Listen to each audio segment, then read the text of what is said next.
Hi. So here we had a leaning cypress that was partially uprooted. It was leaning towards the street.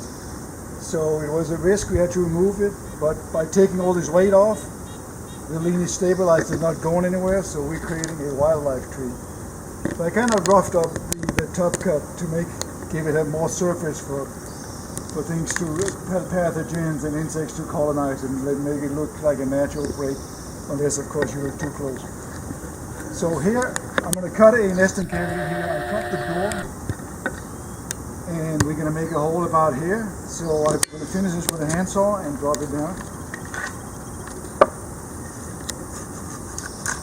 So it's cut at an angle so it can slide out. I can slide it back in, just like the dovetail joint.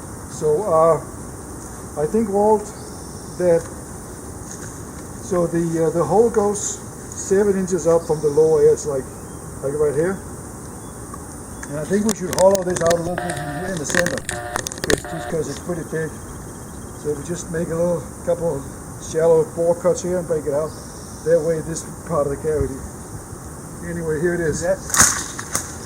So the way I'm tied in here, it may look like overkill with all these ropes.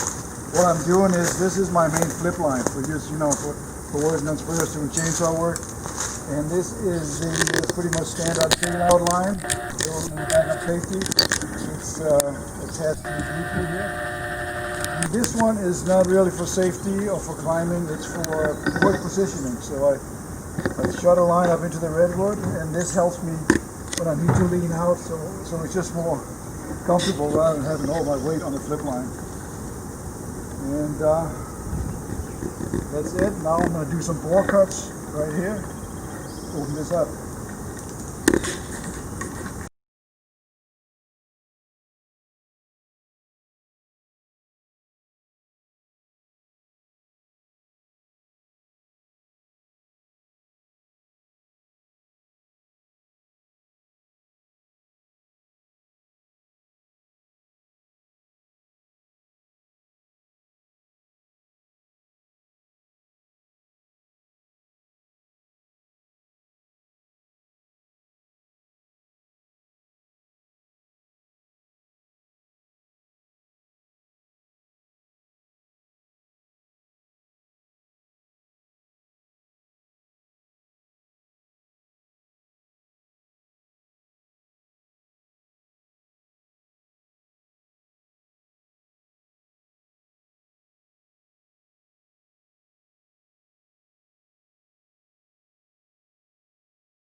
Product here.